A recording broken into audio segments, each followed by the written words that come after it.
ज्यों ही मुफ्ती साहब ने देखा कि एक किसान उनके ही आंगन में घुस रहा है, वह जल्दी से खिड़की छोड़कर भीतर कालीन पर बैठ गए। पगड़ी की नोक को सीधा किया और दायां हाथ दाढ़ी पर फेरा।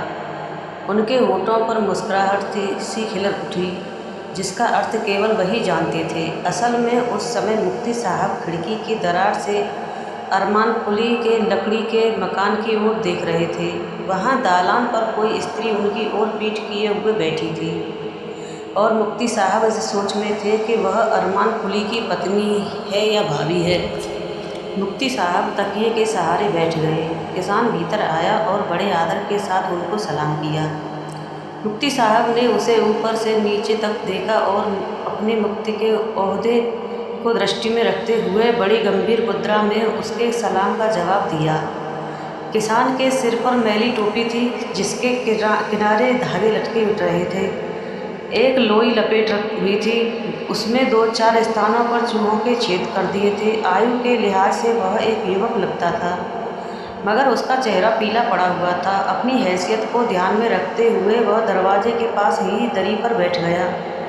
उसने पहले मुफ्ती साहब को देखा, बाद में उनके सामने रखे हुए नक्काशी किए अखरोट की लकड़ी के बने डेस्क को देखा। डेस्क पर एक कमलदार के साथ कुछ कागज रखे थे। पास ही चमड़े की जिद पर मड़ी हुई मोटी सी पुस्तक भी रखी थी। इस सारे दृश्य को मैं मानो स्वयं देख रहा था, मगर मैं स्वयं कहाँ था अनुमान लगा लें, जैसे मैं उसी कमरे में एक शेल्फ पर हाथ पैर समेटे बैठा था।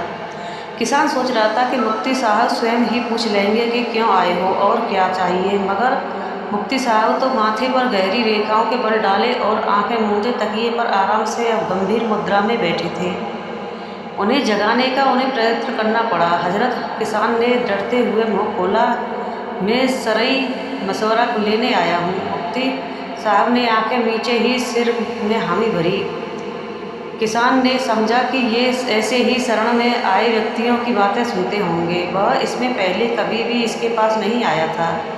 उसने समस्या बताई, हजरत, आज से 4 वर्ष पहले मैंने विवाह किया था। मेरी पत्नी मेरे साथ बहुत अच्छी तरह से रहती थी, लहू पसीना एक करके उसको पालता था। सोचता था कि वह उम्र भर मेरा साथ देगी। जनाब, पत्नी के बिना आदमी की जिंदगी ही क्या है। यह कहते हुए लोई के भीतर ही वह अपने हाथ से अपनी पीठ खुजलाने लगा।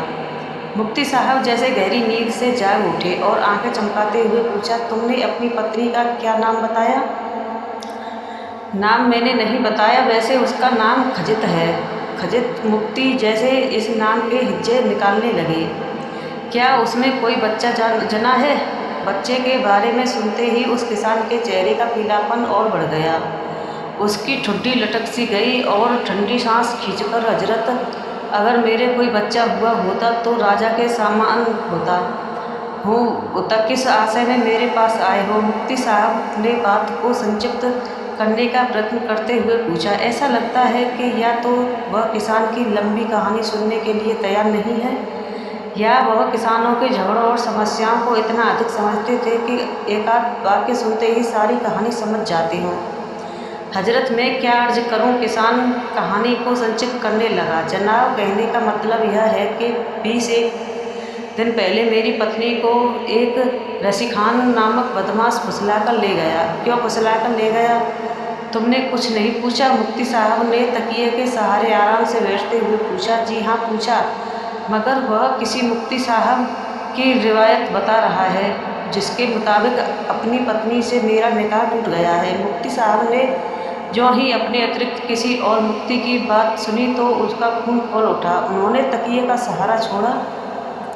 उनकी आंखें गुस्से से चमक उठीं और चेहरा लाल मिर्च जैसा हो गया। वह बोले, तुम्हें अपने अधिकार के लिए लड़ना चाहिए, सुनते हो?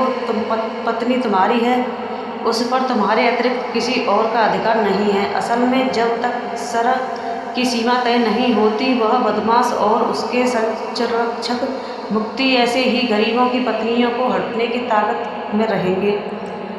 मुफ्ती साहब यह सब एक ही सांस में बोल गए। मुफ्ती साहब की यह बात सुनकर किसान की जान में जान आई। वह इतना प्रसन्न हुआ जैसे मुफ्ती साहब के तकिए के सहारे बैठने से उसको अपनी पत्नी पुनः प्राप्त हो गई। उसने जाने की तैयारी की तो मुफ्ती साहब ने कहा, अरे मुस्टंडे, मशवरा देने का खर्चा ही देते हैं। मैं मांगता तो नहीं क्योंकि तुम गरीब हो, मगर एक कानून की किताब खरीदनी है।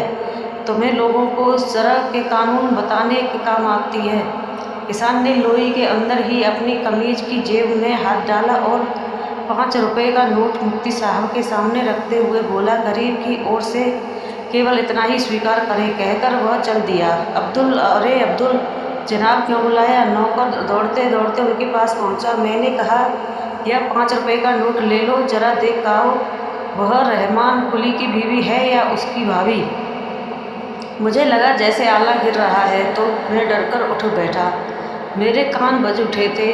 जब मुझे पूरी तरह होश आया तो मुझे याद आया कि मैं नामदार होटल में बुखारी के पास गर्मी सेकने के लिए घुस गया था और मुझे कुर्सी पर बैठे झपकी सी आ गई थी। मैंने आंखें खोली तो वहाँ पर 2 व्यक्तियों को देखा। एक कोई मजदूर जैसा था और जो चिथड़े लपड़े हुए था, दूसरा एक हट्टा कट्टा जवान सोफे पर आराम से बैठा था। उस जवान का चेहरा आग की तरह लाल था और मजदूर को संबोधित करके कह रहा था कि तुम लोगों को अपने अधिकार के लिए लड़ना चाहिए, सुनते हो?